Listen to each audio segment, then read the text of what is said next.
اس وقت جو ہیں وہ شریک چیئر پرسن ہیں human rights commission of Pakistan کے. اس وقت وہ ریکارڈڈ انٹرویو ہم اپنے ناظرین کی خدمت میں پیش کرتے ہیں. سید اقبال حیدر صاحب.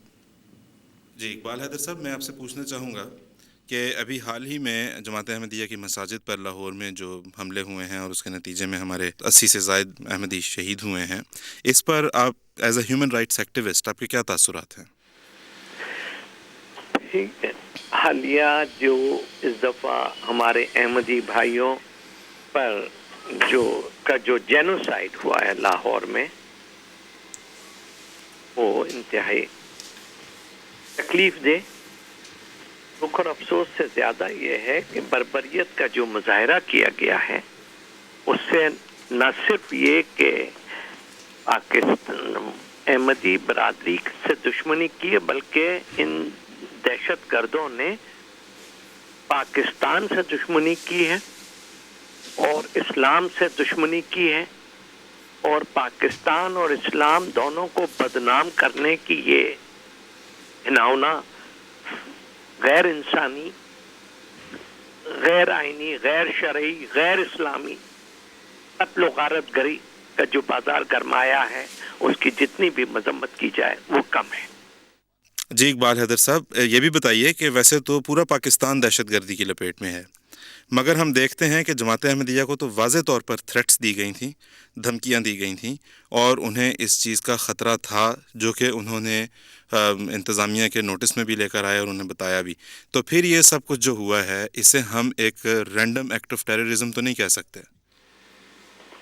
جی دیکھیے، ہمارے اس کو میں کہتا ہوں ہماری انٹیلیجنس ایجنسی کا دانستہ یا غیر دانستہ فیلئر کمپلیٹلی.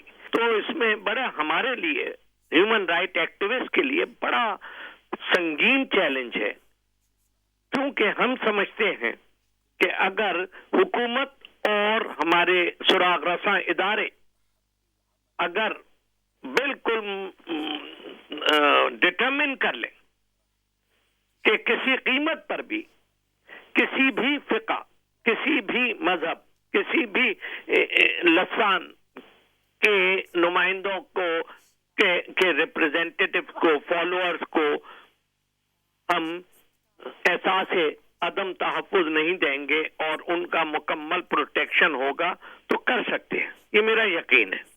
دے دے حکومت جی کسی قیمت پر برداشت نہیں کیا جائے گا، اور ایسے حکام کو اور افسران کو جو اس میں کوتاہی برتیں گے ان کو قرار واقعی سزا ملے گی تو ان کے دماغ ٹھکانے آ جائیں گے. سید اقبال حیدر صاحب، آپ سراغ رساں اداروں کی بات کر رہے ہیں. یہ تو بڑے بڑے بینر لگے ہوئے تھے، بڑے بڑے پوسٹر لگے ہوئے ہیں جس میں لکھا ہوا تھا کہ قادیانی واجب القتل ہیں، اور ہر طرح کے نفرت انگیز قسم کے اور اشتعال انگیز جملے لکھے ہوئے تھے. تو اس میں سراغ لگانے کا کیا سوال ہے؟ یہی تو رونا ہے جی کہ اشتعال انگیزی پہنچانا پینل کوڈ میں اور لوگوں کو اکسانا، نفرتیں دیگر فقہ یا مذاہب کے ساتھ کرنا، ایک فوجداری مقدمہ دائر ہو سکتا ہے لیکن نہیں کیا جاتا. پچھلے مہینے لاہور شہر میں ہی دیوبندی جماعتوں کا اجتماع بڑے پیمانے پر ہوا تھا، جس کی پبلسٹی تمام اخبارات میں نہیں آئی ماں سوا چند ایک کے. اس میں یہ فیصلہ کیا گیا تھا کہ مذہبی جنونیت کے دہشت گردی کی مذمت نہیں کریں گے، طالبان کی مذمت نہیں کریں گے، اور سوئسائڈ بومرز کی مذمت وہ لوگ نے کرنے سے انکار کر دیا تھا.